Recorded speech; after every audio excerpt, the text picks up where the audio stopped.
"Mummy, why is that man holding flowers and staring at us?" The little boy's voice cut through the noise of the arrival's hall like a blade through silk. Jae Hyeon froze. 40 red roses trembled in his grip. He had rehearsed this moment for 3 days. The words, the ring hidden in his coat pocket, the exact way he would drop to one knee in front of a woman he had not touched in 7 months. He had imagined every version of this reunion. He had not imagined this one, because standing 20 feet away, beneath the flightboard, was Zuri Heather, alive, pregnant, and holding the hand of a little boy who was staring straight at him with wide, curious eyes. "Mommy, is he the one who made you cry?" The question landed like a second blow, harder than the first. The roses slipped from Jae Hyeon's fingers. 40 stems hit the marble floor almost in slow motion, petals scattering red across the white tile like something spilled, something that couldn't be gathered back up. For 7 months, he had believed she left him. For 7 months, he had told himself she simply stopped loving him, that she packed her life into 2 suitcases and disappeared into the night without so much as a note, because that was easier to survive than the alternative, that something had happened to her, that she was hurt, that she was gone in a way no apology could fix. Now she was 10 steps away from him, breathing, present, carrying his child, and a boy who was not a newborn, a boy who could talk, who could walk, who could ask questions with the terrifying honesty only children possess, was standing beside her, asking why she cried because of him. Jae Hyeon's mouth opened. Nothing came out. "Before we continue, tell me in the comments, if the person you loved suddenly disappeared for 7 months and came back carrying your child, would you forgive them or walk away forever? And don't forget to subscribe because this story has twists you won't see coming." Zuri saw Jae Hyeon. Her whole body went rigid. For 1 second, one unguarded second, something flickered across her face that looked almost like relief. Then it vanished, replaced by something colder, something that had clearly been rehearsed for longer than 7 months. She grabbed the boy's hand. "Kobi, we're leaving." "But mommy." "Now." She turned toward the exit doors, moving fast, her free hand pressed instinctively over the curve of her stomach as if to shield it from the very sight of him. Jae Hyeon's legs moved before his mind caught up. He crossed the distance in seconds and stepped directly into her path. "Zuri." Her name came out broken, half a whisper, half a plea. She didn't look up right away. When she finally did, her eyes were dry. Not a single tear. Just a terrible, exhausted calm.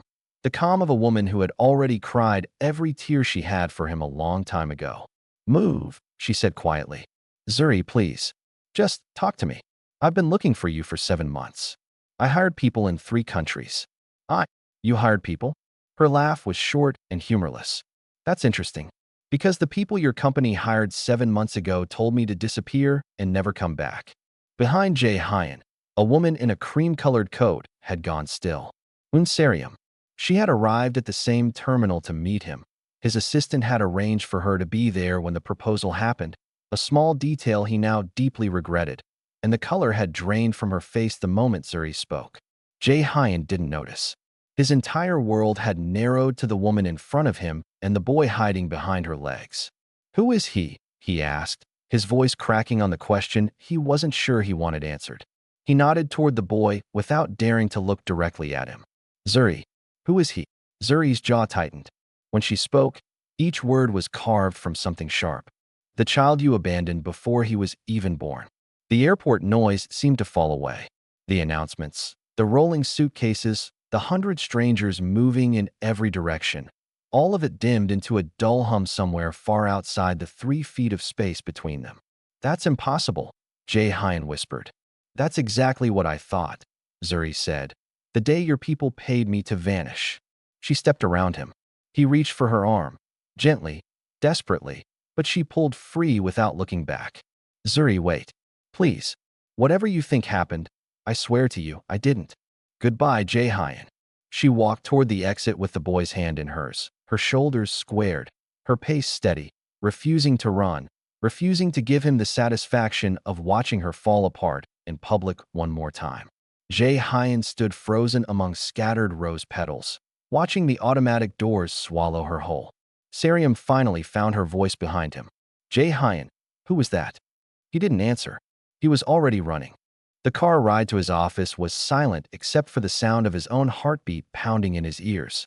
Kwon Tae-sik, his head of security and the closest thing he had to a brother, sat across from him, watching him with careful eyes. "Talk to me," Tae-sik said.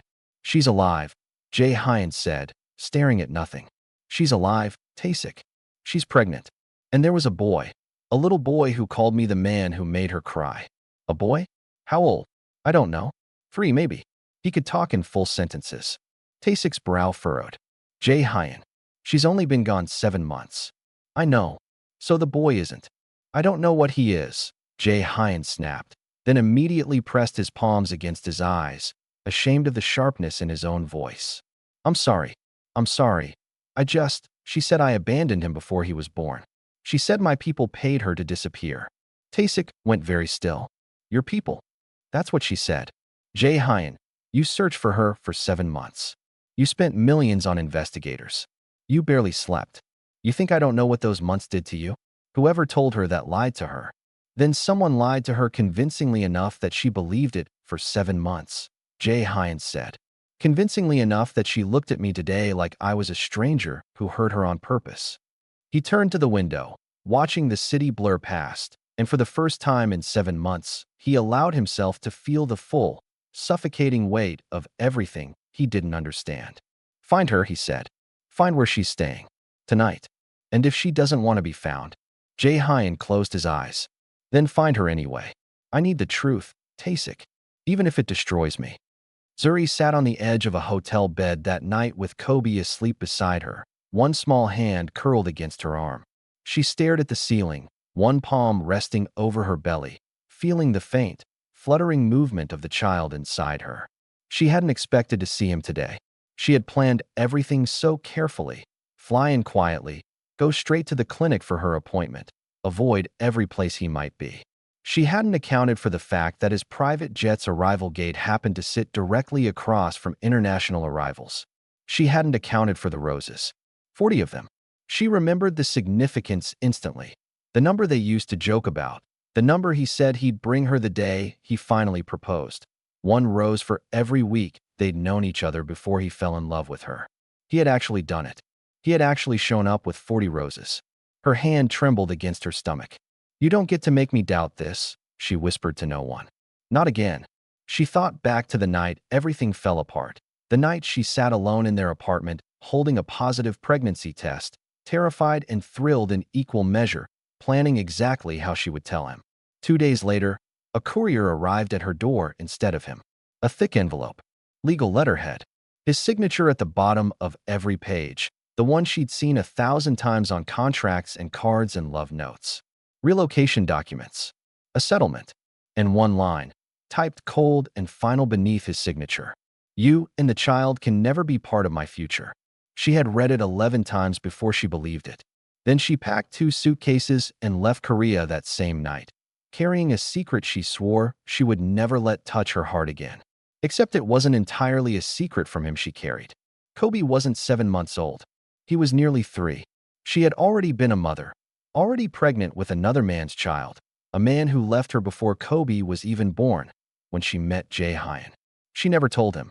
She let him believe, in quiet, unspoken moments, that Kobi might one day be his to raise, without ever correcting the assumption, because it made her feel less alone in a country far from home. When the papers came, when he supposedly threw her away like she meant nothing, she made a decision in the wreckage of that night.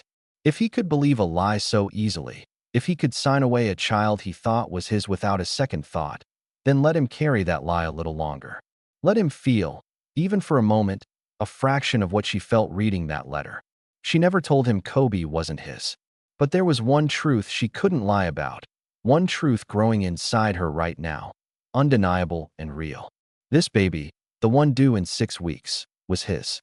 And unlike the secret she'd carried about Kobi, this one she could not simply walk away from forever. Not when her body ached with a pain the doctors couldn't fully explain. Not when she had flown halfway across the world for a specialist, because the local clinics in Lagos didn't have answers. She wasn't back for him.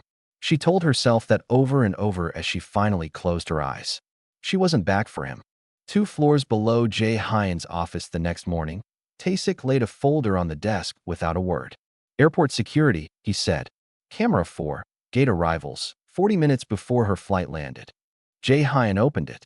A single still frame showed a man in a dark coat standing near the arrivals gate, watching the flight board, clearly waiting for someone specific. Who was that?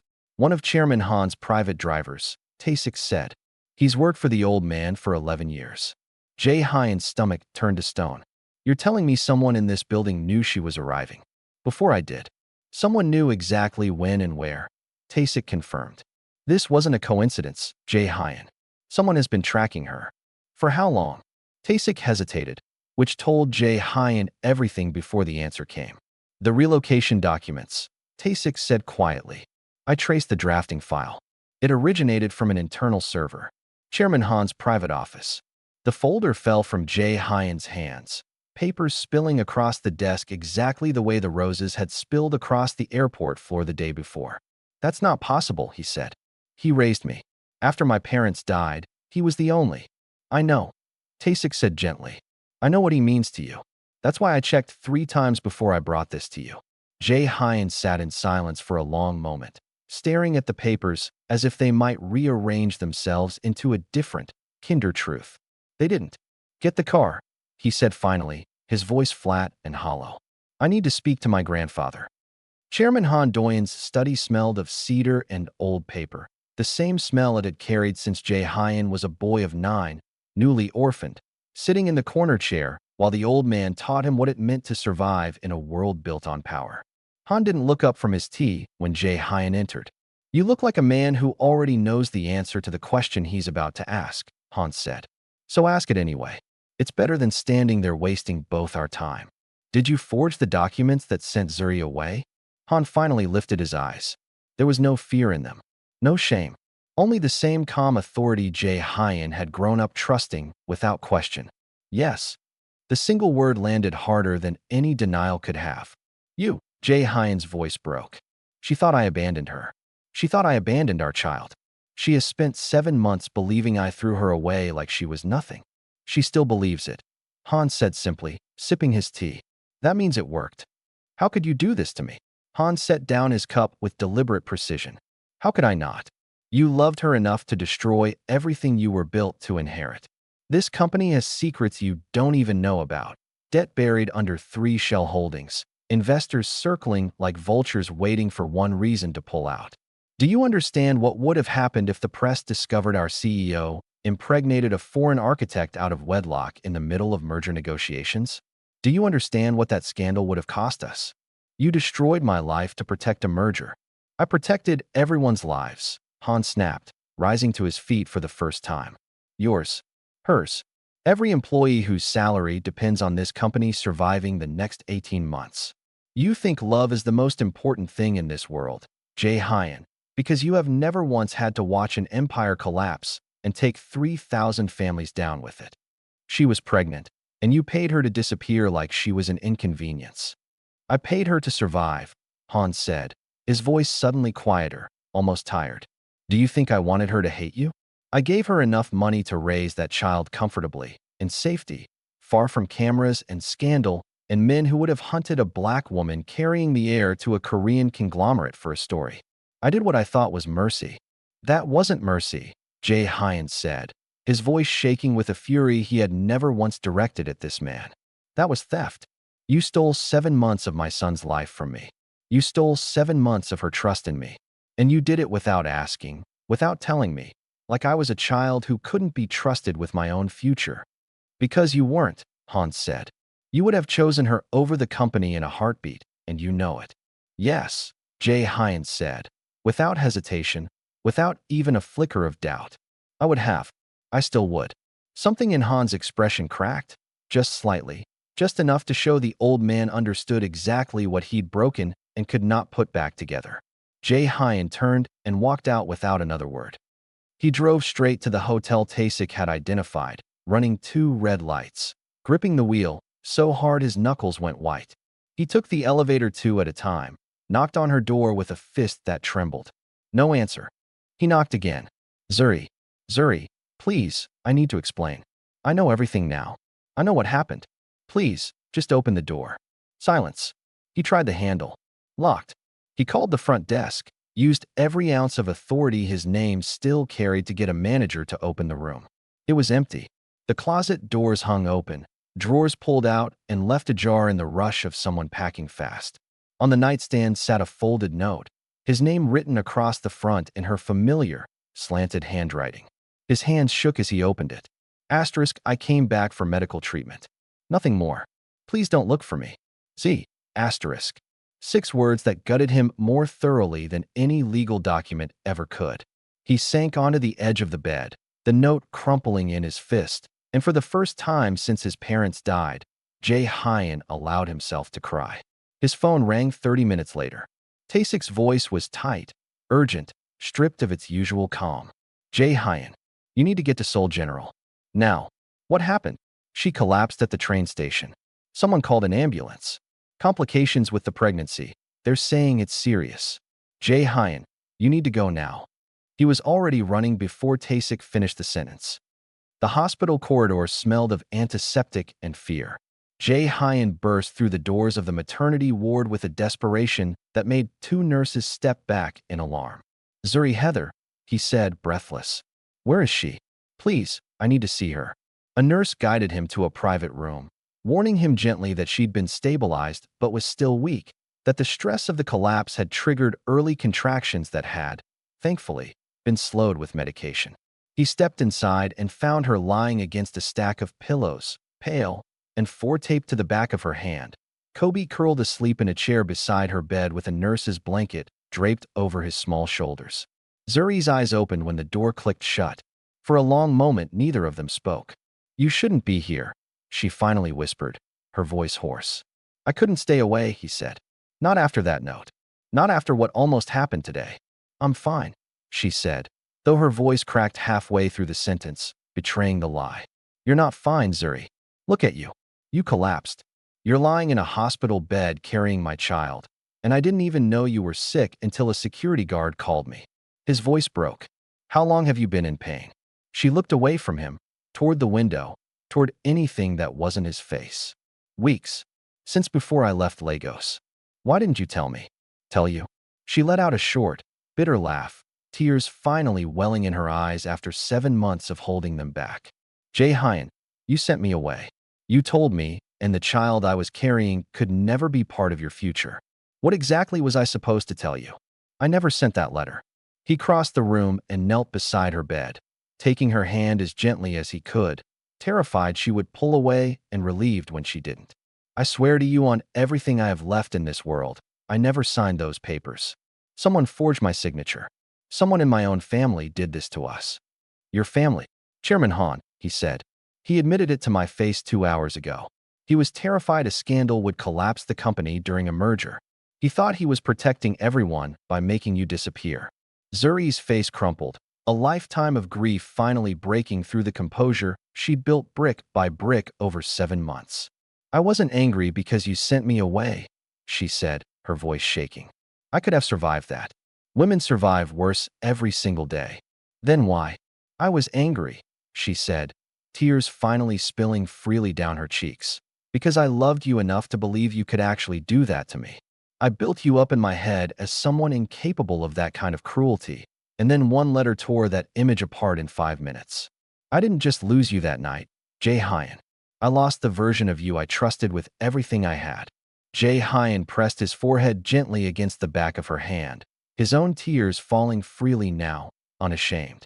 I searched for you every single day, he whispered. I hired investigators in Nigeria. In Singapore. Every lead disappeared like smoke.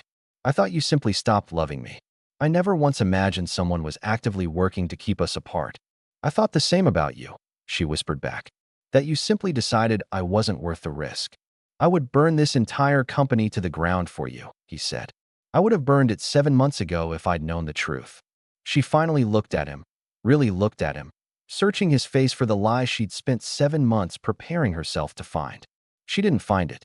Kobi isn't yours, she said suddenly, quietly, the confession she'd been carrying finally breaking free. I need you to know that. He wasn't 7 months old when you saw him yesterday.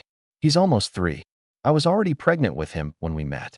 I let you believe otherwise because it felt safer than the truth. And when those papers came, when I thought you'd abandoned us both, I let the lie stand a little longer.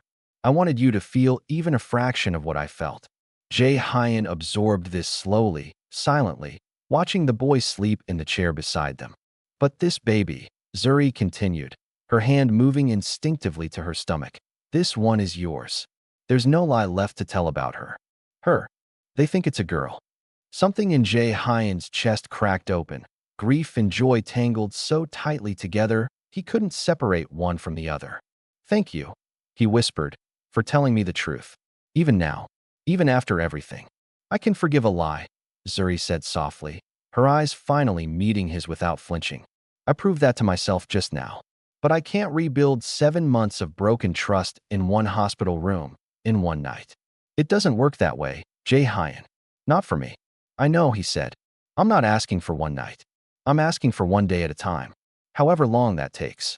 She studied him for a long moment, searching for the calculation, the corporate strategy, the version of him that negotiated everything down to its smallest terms. She found none of it. Just a man on his knees beside a hospital bed, stripped of every title he carried outside these walls. One day at a time, she repeated softly, testing the words. Starting today, he said, if you'll let me. She didn't answer right away, but she didn't pull her hand away either. And for Jae Hyeon, in that moment, that silence felt like the first real hope he'd held in 7 months. The weeks that followed were not easy. Trust, once shattered, does not rebuild itself in straight lines. There were nights Zuri asked him to leave, overwhelmed by memories she wasn't ready to face. There were mornings Jae Hyeon sat outside her hospital room for hours, patient, present, never once pushing further than she allowed. He brought Kobi small gifts, not to win him over, but because the boy had done nothing wrong in any of this, and deserved kindness regardless of whose blood ran through him. Slowly, cautiously, Kobi began to smile at him in the hallway, then to wave. Then, one evening, to fall asleep against his shoulder while Zuri watched from her bed with an expression she couldn't quite name. Chairman Han did not escape the consequences of what he'd done. Jae Hyeon restructured his position within the company, stripped him of the authority he had wielded like a weapon for decades, though he stopped short of cutting him out entirely.